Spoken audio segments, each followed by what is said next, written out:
just something unbelievable, Lou. I've spoken to some people in the crowds, people who were here in 1927, 35 years ago, when they had that great parade for Colonel Lindbergh, and they tell me that it was nothing like this. They've got more people, more ticket papers. A shower of glory for a new American hero. Happen in this program, though we're not. And after the last hurrah, a nation's right to know the full account. We have 3 examples here to prove it. Gonna roll that tape in this? No, let's just stay right with it, Bobby. Stay with it. He's recording. All right, ready to go to Cronkite. Vic, you ready, Sam? Stand by, Walter. Okay, you're on. Weather good, astronaut in good shape, tracking systems around the world. Tell Cronkite to back off. Let Powers take it from here on in. Astronaut Gordon Cooper, the man that'll be at the controls of the spacecraft in the U.S. 6th attempt at manned spaceflight, was awakened this morning at 2:50 a.m. What you're about to see is a demonstration in action of an open society and a free press.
To the legion of men who photographed it, the story of Project Mercury was told in the realm of the frozen image.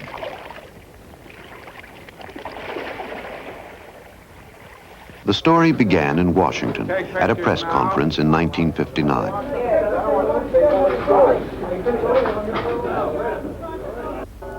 It was a Jules Verne kind of a story that became a national goal, front page news. A focus for our scientific and creative energy.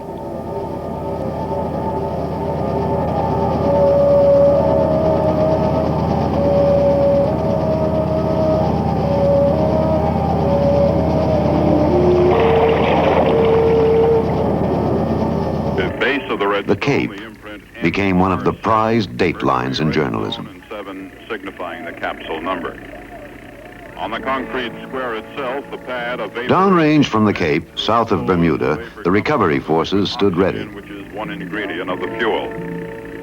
Most of the preliminary work has been done here by now. We await the arrival of astronaut Shepard. Radio and television carried the event as it happened. This is Freedom 7. The fuel is go 1.2 G. Cabin at 14 psi. Oxygen is go. For depth and interpretation, there was the printed page. We had time to pause, to wonder at this new age. What would it bring? An astronaut and a president with a wonderfully warm and ready wit. Therefore, I want to again express my congratulations to Alan Shepard. We're very proud of him, and I speak on behalf of the Vice President, who is chairman of our Space Council and who bears great responsibilities in this field, the members of the House and Senate Space Committee who are with us today, and this decoration, which has gone from the ground up here.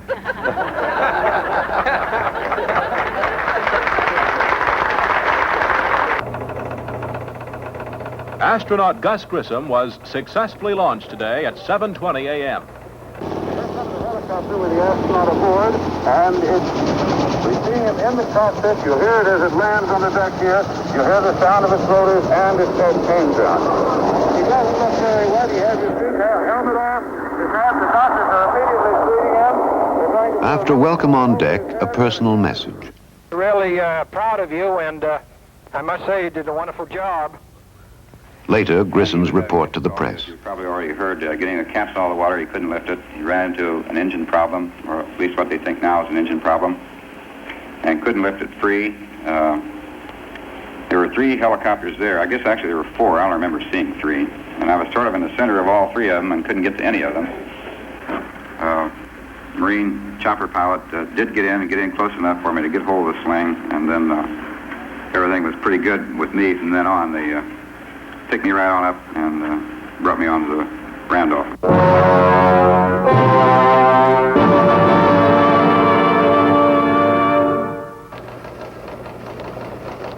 Di Cape Canaveral ini terdapat perasaan menunggu-nunggu.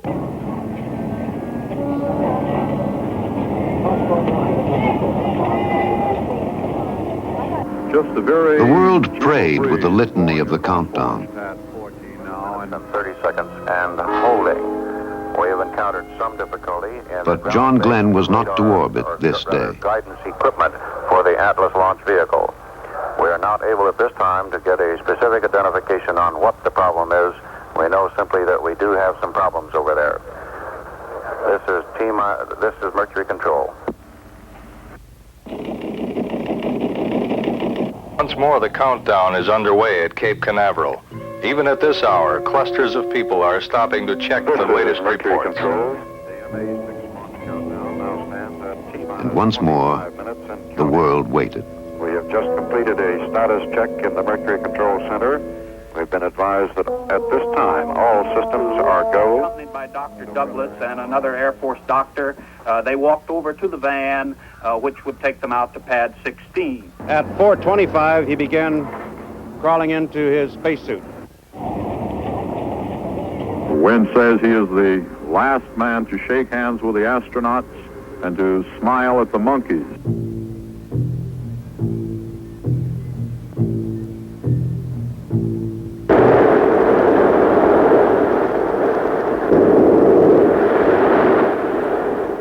Now, around the world, all Mercury stations reported go. Let's go now to Ed Williams at the press site. Over 500 newsmen here on the scene today to cover this.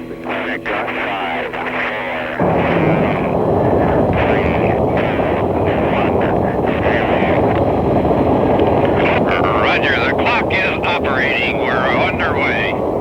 Anyone, all their eyes were focused on the rocket. They were excited. They've been here many weeks waiting for this because of the delays, but when it came, it was exactly as everyone had planned. It was an exciting thing to watch, and this is the way they felt. And they're reporting it right now. Special equipment has been installed here at the press site for them to tell their story to the world, to their own newspapers, and for some radio stations from Latin America that are here.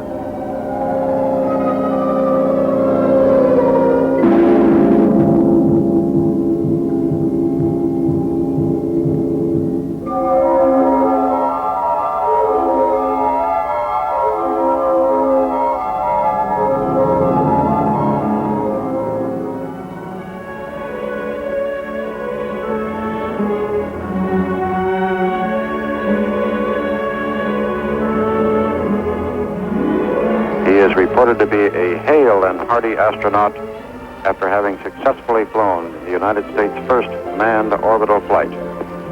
U.S. astronaut John Glenn is on the deck, is reported to be a hale and hearty astronaut after his history-making flight.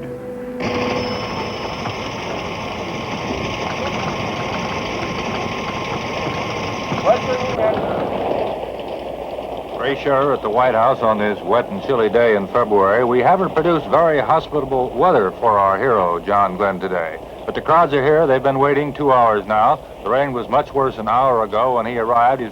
There he is now on the North Portico, getting ready to ride to the Capitol with Vice President Johnson. That's the son, the daughter, Annie Glenn's in red. Vice President Johnson will ride with him. Astronaut John Glenn has just turned the corner, heading down Pennsylvania Avenue here, and everywhere the crowd is still cheering. His ball head can be seen just coming into view. He's heading towards the big inverted V. with the sign, Welcome John H. Glenn Jr. Everywhere bedlam is breaking loose down here. People are waving frantically everywhere. Signs, John Glenn, America is proud of you. Welcome, John. Hi, John.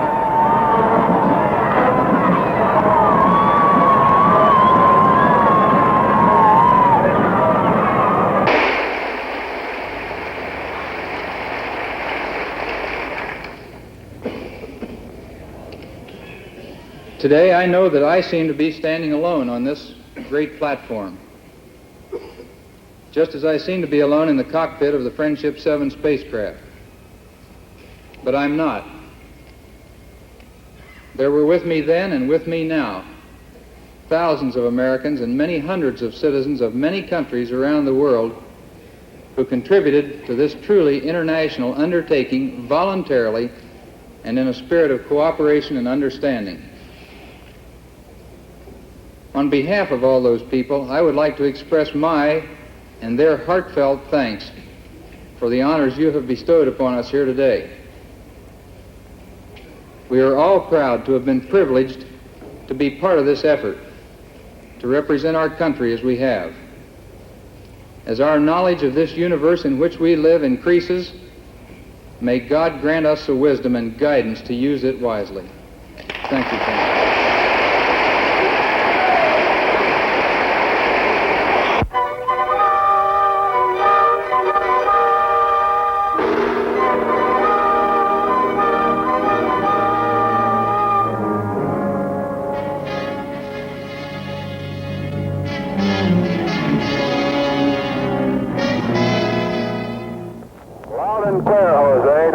Too much. Okie doke.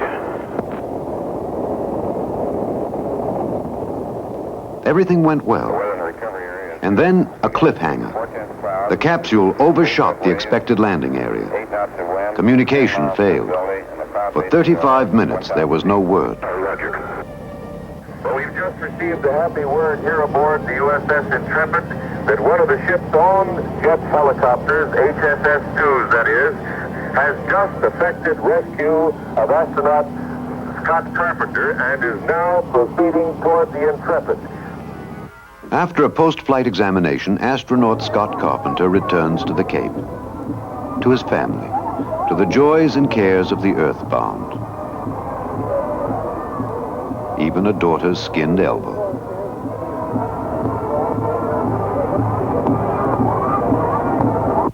Right now, the gantry is being pulled back from the bird, and the big silver Atlas rocket will be standing right in front of us, about 1 mile in front of our Mutual Canaveral Operations Center. The gantry is slowly moving away now. Newsmen from all over the world have gathered here today to cover this, the 5th U.S. manned space flight, the 3rd orbital flight. 9, 8, 7, 6, 5, 4, 3, 2, 1, 0. Liftoff. Beautiful liftoff. Straight up. Eastern Standard Time. Astronaut Walter Schirra is now in his space capsule high above the Earth. The engines fired right on schedule. That bird took off just as beautifully as any flight you'd ever want to see. Reports his fuel okay. Oxygen okay? Within minutes, story and pictures were transmitted by the wire services. They appeared on page 1 of the daily newspapers of the world. Loneliness in space. Wally Schirra might have some feelings along that line if he weren't so busy now in his 6-7 capsule. So right now he's powered down on the 4th orbit, that is drifting flight, out of communication with Earth. One of the important tests of this particular 6-orbital flight will be the photographing of cloud covers and some of the land areas of the Earth. I haven't even looked outside. The helicopters are now directly over the spacecraft. One that is hovering is taking photographs. Practically can take them from this post. Commander Walter Schirra, the United States 5th astronaut, standing now in the window section and looking down, now looking at the top of his capsule. This is the Mercury News Center, the contact point for newsmen. staffed around the clock by NASA information officers. They get just one? They get one. That's Mercury News Center. The flawed transcript. Here, questions are answered, interviews are arranged, news briefings, press conferences take place.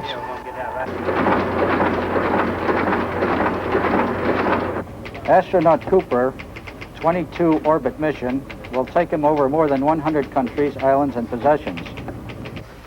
All right, we'll In order start to with cover the- every phase of Project Mercury, the press, wire services, TV, and radio networks pool their resources and personnel.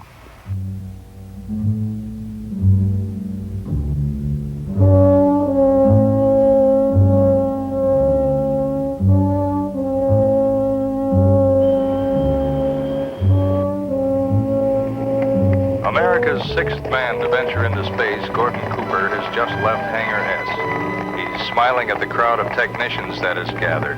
He looks extremely confident about today's flight.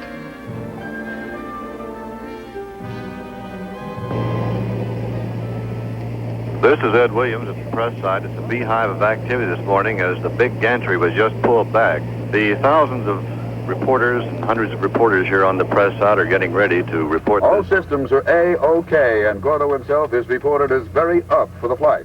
To give you an idea of how Mercury Control looks at it, here's a report just received from them. The press site, about 5,000 feet from the launch area. Here, newsmen, photographers, feature and technical writers are witness to success or possible failure. Reporters and newsmen from all over the world. Approximately how many foreign countries are represented today? We have about 25 countries represented here, including a NATO group, which just came in this morning. Mercury And as the last agonizing minutes of the countdown march by, television brings the nation to the scene and drops them right in the middle of it. Yeah. Oh, all right, it's down. You got it down. All right. All right. Hello, New York. Go ahead. Hi, Don. Just a minute, I'll ask him. Bob, how much longer do you want to hold on this? Stay with it for another couple seconds, Davey. Okay, we'll be with it another couple of seconds, then we'll take off. It's T-minus 40 seconds now and counting. All systems go. Videotape, come in. We want all of this. Hold on to it. We'll log it later. Stay with the pool. Here she goes. Right. Stand by, Walter. Here she goes. But it's not going to be long. Videotape, keep going.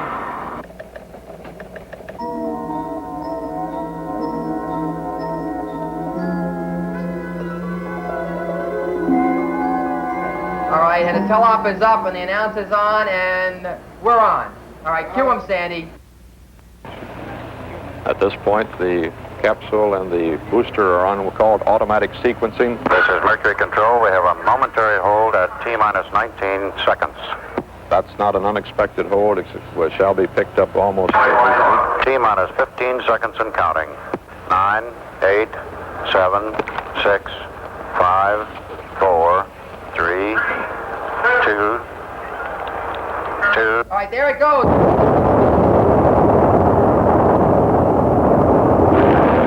Beautiful takeoff. He should be getting vibration now.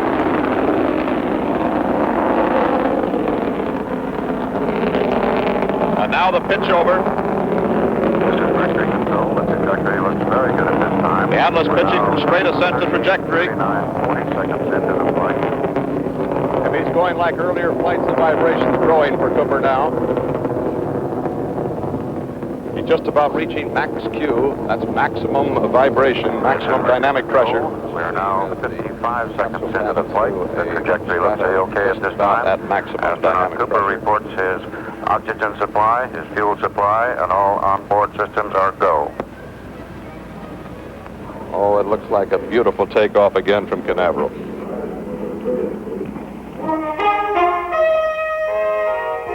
Radio keeps us right with the story as Cooper races around our planet. Presents the flight of Faith 7, the 22-orbit mission of astronaut Gordon Cooper. What a view. Boy, oh boy. And now the presses of the world roll the story. Newspapers, magazines report in depth. millions would read and savor the news of this day. A free and open society in action.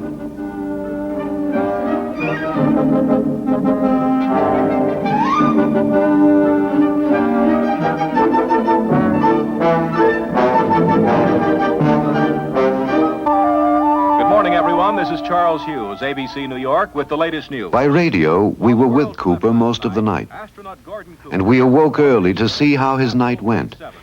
It was like a grand, continued story in 2 parts with 18 chapters. I wonder if you'd relay to the Cape the situation I had happened and see what they think on it. Now, the action that I have taken is to turn off my 05G switch fuse and my emergency 05G switch fuse. The atmosphere here in the Mercury Control Center is hushed as everyone listens very carefully to make sure that the instructions get delivered and that astronaut Gordon Cooper understands them. Now, a short while ago, Ken Klanick, flight manager for Project Mercury, and D. Brainerd Holmes, director of the NASA Space Agency, held a briefing for newsmen at Cape Canaveral. Moments ago, we learned of the first problem to develop in the flight. It came to light during the pass over Hawaii. John Chancellor here, Mercury Control on the air. Let's go right away. This time that the inverters, which supply electrical power to his attitude control system, that is the automatic attitude control system, are both inoperative, both the primary and the alternate. And this means that he will have to perform the entire retro-rocket firing and re-entry operation on either fly-by-wire or on manual proportional control. Aboard the USS Kearsarge, estimate the parachute with phase 7 hanging from it to be 3 to 4 miles away. USS Kearsarge reports the spacecraft is on the water, as Kearsarge now estimates 700 yards from the spacecraft. 700 yards. 700 yards. I'll be damned. The helicopters are circling. The swimmers, that is the underwater swimmers, are going into the water. They will have what we call the Stulken collar, that is that big yellow rubber ring around the base of the spacecraft.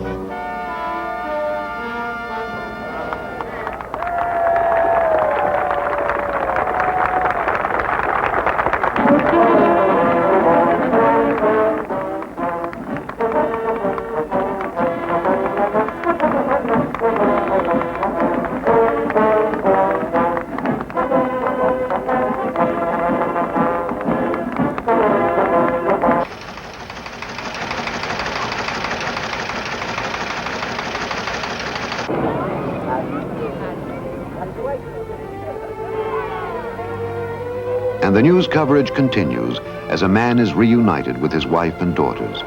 And the 50th state shows its appreciation the way it knows how.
Herbert Kaplow again at Patrick Air Force Base, where the big Air Force jet carrying Gordon Cooper is slowing to a stop on the taxi ramp.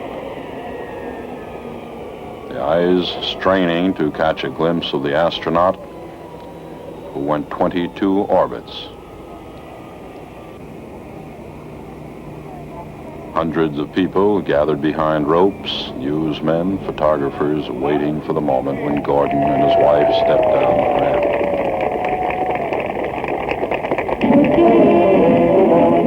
Here they come. Major and Mrs. Gordon Cooper, followed by their daughters.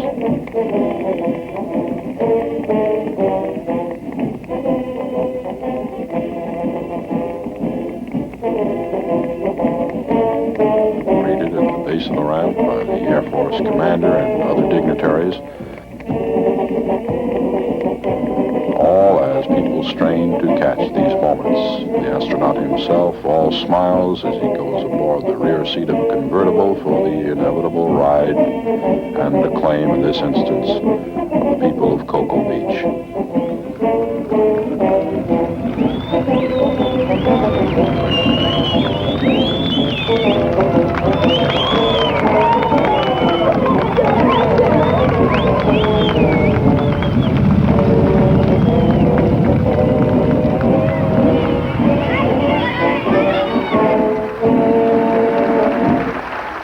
I think that those of you that know me know that I've always spoken honestly and straightforward to you.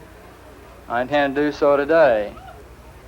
I'll run through the flight plan very briefly, factually, and when we get to questions, I will honestly try and answer any questions you have to ask. If I can't answer them, if I don't answer them, it's because I don't know the answer or we don't have the data yet to fully answer them, and they will be answered at a later date.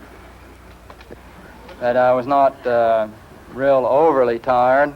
I was warm from the re-entry and having been on the water for a short period of time, but I might add not any warmer than I am right now.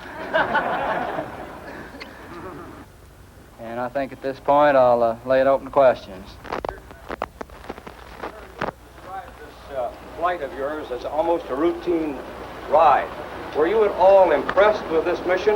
And at any time were you at all concerned for your personal safety? Well, I waited quite a long while for this flight, and I was very impressed with it. I think anybody that goes up on a space flight and says they aren't impressed, there must be something wrong with them. I named my spacecraft Faith 7 for 3 reasons. 1, because of a belief in God and country. 2, because of a loyalty to organizations, to the 2 organizations actually, which I belong. And 3, because of a confidence in the entire space team. Deke, is it thought that one of these gentlemen sitting with you will be making the first Gemini flight, or do you think one of the original 7 will make that first Gemini flight? There will be other launches and other press conferences. When they happen, they will be fully reported.